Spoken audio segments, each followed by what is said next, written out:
o ministro-chefe da Casa Civil, Onyx Lorenzoni, abro aspas, a mais importante ação sinérgica de preservação de água do país nos últimos anos. Fecho aspas.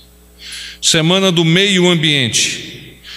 Comemorando hoje o Dia Mundial do Meio Ambiente e Dia da Ecologia, o ministro Ricardo Salles apresentou várias iniciativas que a área tem desencadeado para a obtenção do desenvolvimento sustentável das imensas riquezas naturais que o Brasil possui. Além do lançamento do projeto de revitalização da bacia hidrográfica do Rio Araguaia, o Ministério realizou, na parte da tarde, junto com representantes do Programa das Nações Unidas para o Meio Ambiente, ONU Meio Ambiente, um diálogo sobre qualidade do ar e saúde, buscando aproximar os setores e apoiar iniciativas que possibilitem avanços nas políticas públicas relacionadas ao tema. Durante o evento, o ministro Ricardo Salles anunciou a criação da Rede Nacional de Monitoramento da Qualidade do Ar, uma agenda nacional de qualidade ambiental urbana, prioritária da sua gestão e uma das atividades macroestratégicas do Ministério. Outras iniciativas propostas pelo Ministério em várias vertentes são o Plano Nacional de Combate ao Lixo no Mar, que prevê a mitigação dos impactos gerados nos ecossistemas marinhos e seus serviços ambientais. O Programa Nacional Lixão Zero, que instrumentaliza a Política Nacional de Resíduos Sólidos, PNRS, e busca subsidiar os estados e municípios na gestão dos resíduos sólidos urbanos. As concessões para o ecoturismo nos parques ecológicos, incrementando o turismo nas unidades de conservação.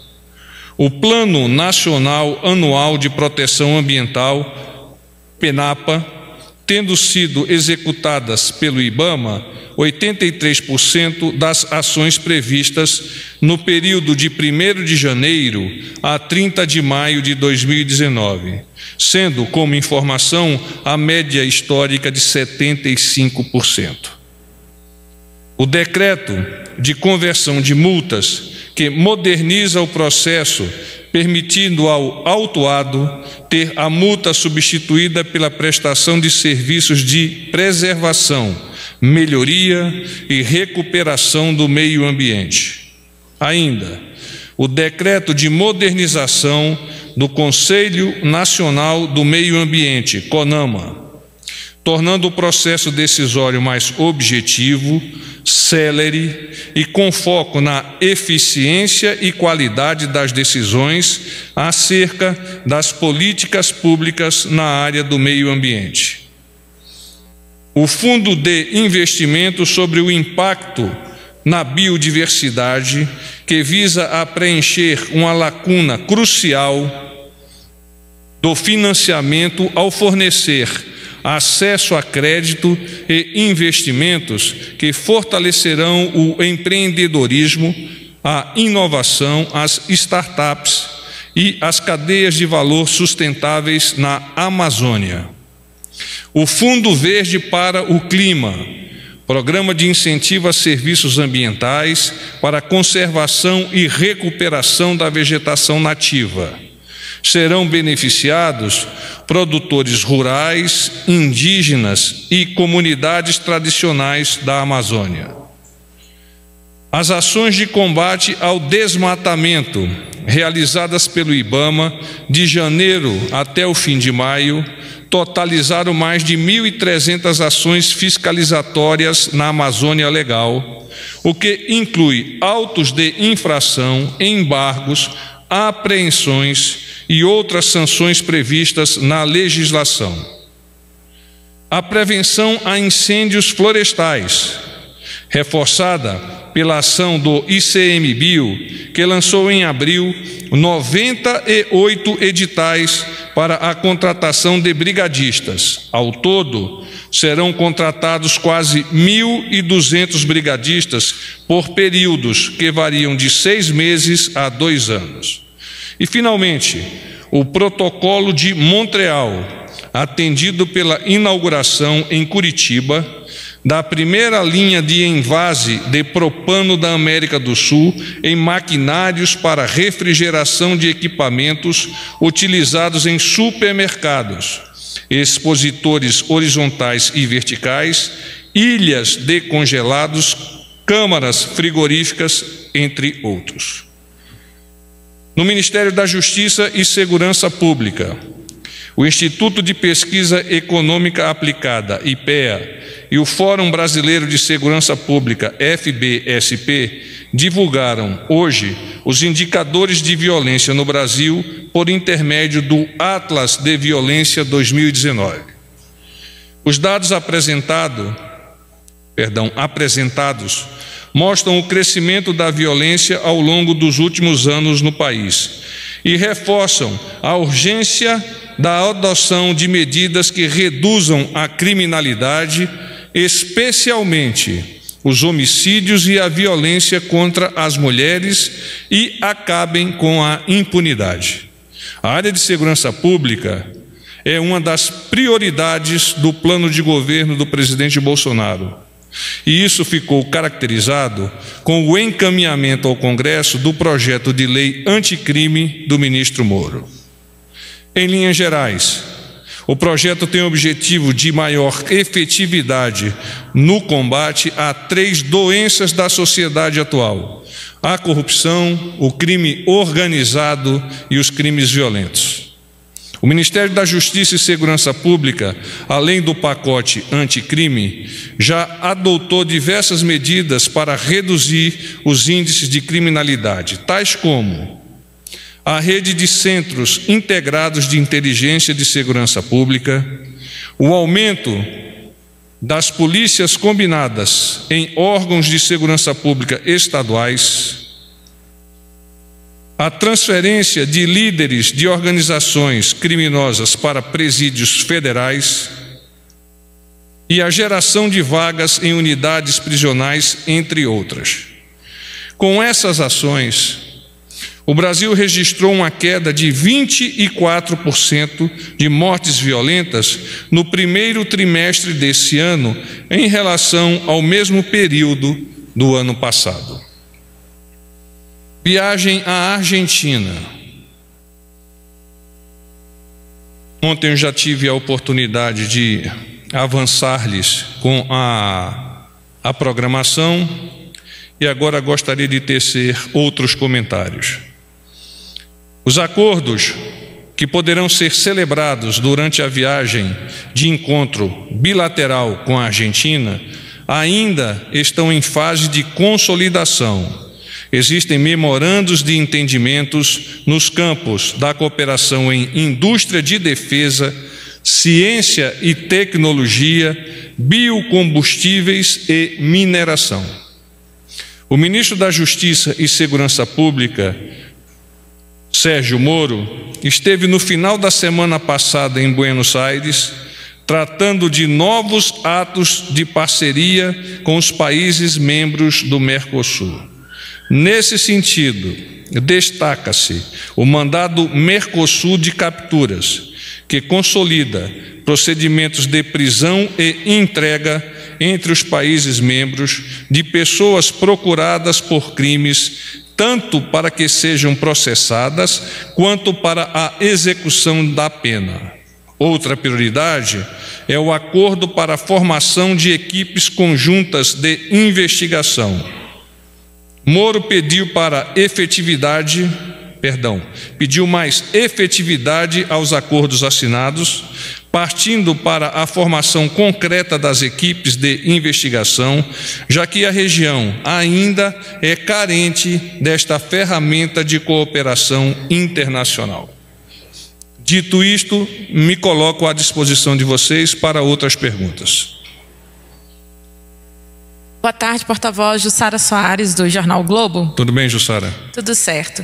Porta-voz, ontem o presidente falou no programa do Ratinho que vai mudar as cédulas de 50 e 100 reais para combater fraudes. Queria saber se o Planalto já tem mais detalhes sobre isso. O que muda? O Banco Central ainda diz que todas as informações estão aqui no Planalto, então eu queria saber mais sobre isso. Vamos então. Como disse o presidente no programa citado, que é o programa do Ratinho, abro aspas, a viabilidade da ideia de troca de cédula será discutida com a área econômica do governo. Então, no momento, nós não temos uma posição fechada sobre isso.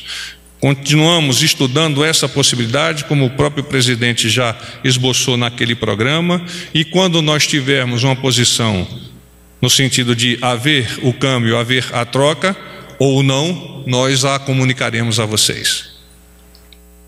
Tem uma segunda pergunta em relação ao reenvio da medida provisória de flexibilização do Código Florestal. Existia uma expectativa da bancada ruralista que ele fosse apresentado hoje ainda, e queria saber se tem um novo prazo para isso.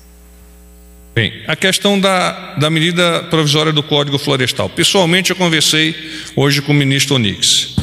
Os assuntos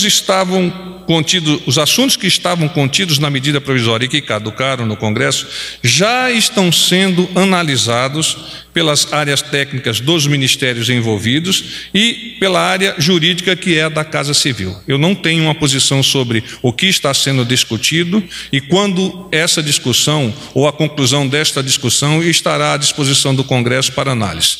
Não obstante, quero te fornecer essa informação.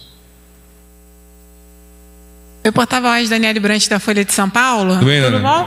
Não, é só para fazer uma pergunta. Hoje é a comissão, que está analisando o pedido de crédito extra, do governo. Adiou para 11 de setembro, de junho a sessão, e o próprio ministro, enfim, o governo já tinha sinalizado que se não fosse aprovado até meados de junho, que ia ficar sem dinheiro para alguns programas. Assim, já tem algum comentário do governo em relação a essa derrota hoje, esse adiamento? Pois bem, a articulação do governo está resolvendo os impasses por intermédio do diálogo na busca do consenso, por entender claramente a importância da aceitação por parte do Congresso da solicitação do governo.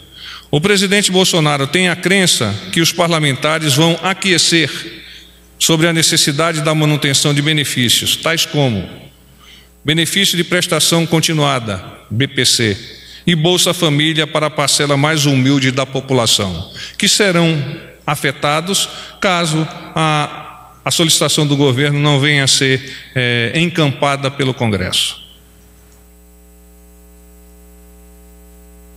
Boa noite, porta-voz. Roniara Castilhos, da TV Globo. Tudo bem, Roniara? Tudo bem. O juiz da terceira vara da Justiça Federal de Juiz de Fora intimou o presidente Jair Bolsonaro a depor no processo sobre a facada. Aí sobre isso eu teria duas perguntas. Se o presidente já comentou isso com o senhor sobre essa intimação, e a segunda pergunta é, o presidente ele tem a possibilidade de ser ouvido ou de enviar o depoimento por escrito, se ele já escolheu qual é a forma que ele vai fazer esse depoimento. Não, ele não escolheu a forma. Eu não tenho oficialmente a informação de que a solicitação judicial tenha chegado a conhecimento do presidente. Não obstante, pelo que o presidente vem comunicando àquelas pessoas que estão mais próximas no seu entorno, ele se faz sim pronto a cooperar nessa investigação, por entender que a sua palavra poderá ajudar a elucidar um fato que caracteristicamente foi tão lesivo para a pessoa do presidente. Boa noite, porta-voz. Pedro, da Agência Brasil. Tudo bom, Pedro? Tudo bom.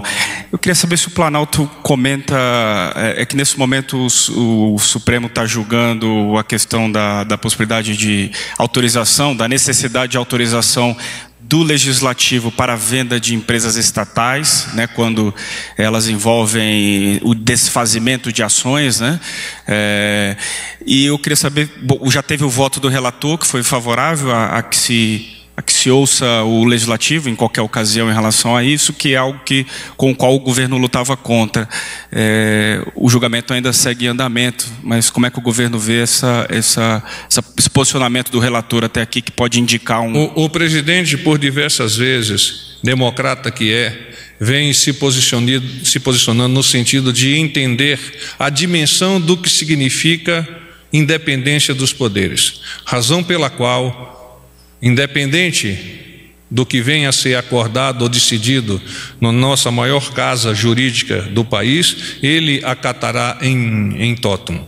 Isso pode, de alguma maneira, se o resultado não for dentro daquilo que o governo interessa, prejudicar um pouco esses planos de desestatização que o governo pretende encampar, que vem trabalhando já com os estudos que vêm sendo feitos pelo Ministério da Economia? Dentro do planejamento do governo do presidente Jair Bolsonaro, e aí inclui os planejamentos do Ministério da Economia, as linhas de ação são traçadas conforme a evolução das ações. Claramente, o que está a ser julgado no STF, naturalmente já foi percebido pelo Ministério da Economia, e eles têm as suas posições e os seus estudos para dar continuidade à política econômica do país, se por acaso nós não obtivermos o êxito que desejamos. Boa noite, porta-voz. Fábio Murakawa, do Valor Econômico. Eu estava desaparecido, hein? Estava de férias, estou voltando hoje, porta-voz. Puxa vida, hein? Porta-voz, eu queria saber duas coisas sobre a viagem à Argentina. Primeiro, o senhor disse aí que alguns acordos que poderão ser celebrados durante a viagem ainda estão em fase de consolidação. Pode efetivamente ser assinado algum acordo aí, né, durante a viagem do presidente nessas áreas que o senhor citou? Tem algum acordo próximo? Podem ser assinados, eles estão sendo discutidos de algum tempo, e mais especialmente com a proximidade da viagem, foram aceleradas essas discussões.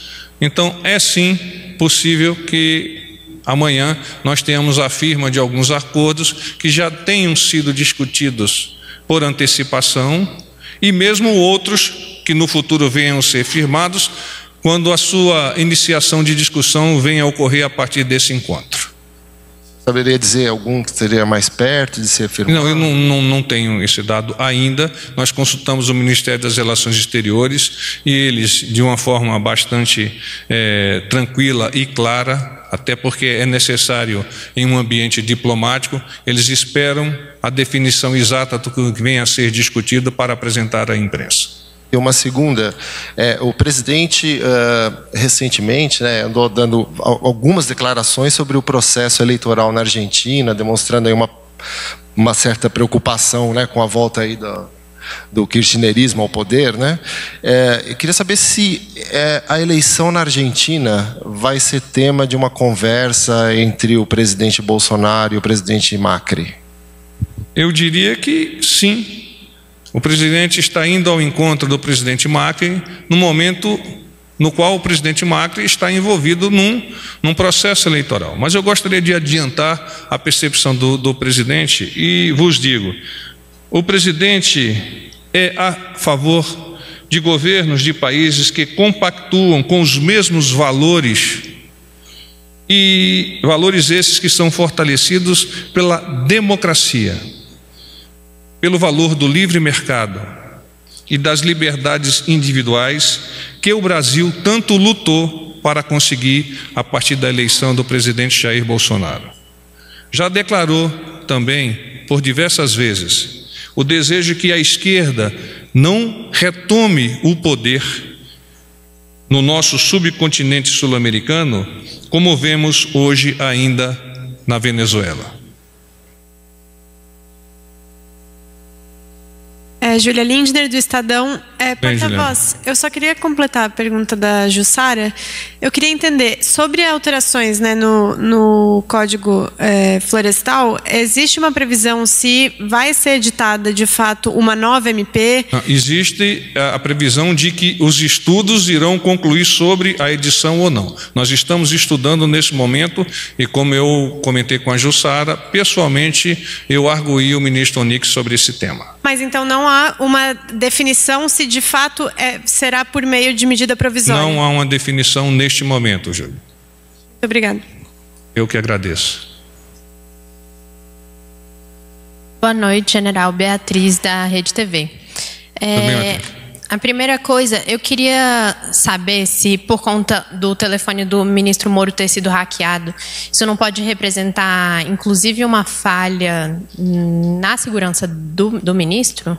O Ministério da Justiça e Segurança Pública, há pouco, conversou com a nossa equipe e confirma, sim, que houve uma tentativa de acesso a um celular que era de posse do ministro Sérgio Moro, que imediatamente foi echado do seu uso, e as investigações prosseguem a partir dessa informação, desse conhecimento, e muito provavelmente em breve a Polícia Federal já terá alguma indicação de como isso ou essa tentativa ocorreu. Então, a pessoa que tentou hackear não chegou a ter acesso a dados? Eu não tenho esta informação. Uma outra pergunta, porta-voz. O presidente falou ontem na entrevista ao Ratinho que não tem ainda os 308 votos que precisa para aprovar a reforma da Previdência. Mesmo assim, o governo quer que isso seja aprovado o mais prontamente possível. Mas o Planalto trabalha com a possibilidade de não ser aprovada? Não. O presidente é otimista e acredita no teor da proposta da nova Previdência, encaminhada pelo Ministério da Economia ao Congresso. As negociações vêm sendo conduzidas de uma forma muito profissional pela equipe do ministro Paulo Guedes, equipe essa capitaneada e direcionada pelo presidente Jair Bolsonaro, e ele acredita, sim, a despeito da informação que passou naquele programa, que atingiremos os resultados e reequilibraremos o país. Obrigada. Porta-voz, boa noite, tudo bem? Tudo Romualdo bem, da Rádio tudo bem, Jornal. Romualdo. Não vou perguntar não, senão o pessoal lá em Recife vai ficar bravo comigo. Já viu como é que foi, né? Eu vi. Poxa vida. Mas então, duas coisas. Uma sobre futebol. O presidente vai ao jogo do Brasil hoje? Ele vai ao jogo e, após o jogo, buscará o contato com a seleção para desejar boa sorte na Copa América que está por vir, confiante de que a seleção e aqueles jogadores que foram eleitos pelo técnico são os melhores para representar a nossa tradicional camisa verde e amarela. E atirar, pelo que ele disse no interior de Goiás, prestar solidariedade a Neymar? Ele presta solidariedade a todos os jogadores da seleção brasileira que agora vestem e pulsam o coração de cada um de nós. Porta-voz, por gentileza, semana que vem vai ter uma reunião dos governadores aqui em Brasília. Eles vão discutir o tema relacionado à reforma da Previdência, mas porque os governadores não querem a retirada dos assuntos relacionados aos servidores estaduais da reforma. A pergunta: o presidente vai conversar com os governadores sobre esse tema? O presidente estará sempre aberto à interlocução e à percepção, ou colher a percepção dos governadores no que toca às questões particularmente da nova Previdência. O presidente entende que aquilo que foi encaminhado ao Congresso Nacional é o melhor e é aquilo que a sociedade espera para que de fato nós tenhamos a possibilidade de inverter o bico do avião e apontarmos esse avião para cima. Naturalmente, a coparticipação dos governos para reforçar a posição do presidente vem em muito bom momento e nós queremos sim, o presidente Bolsonaro quer sim, tê-los codo a codo a fim de que nós cheguemos juntos à conclusão desta votação e que ela seja exitosa. Paz e bem.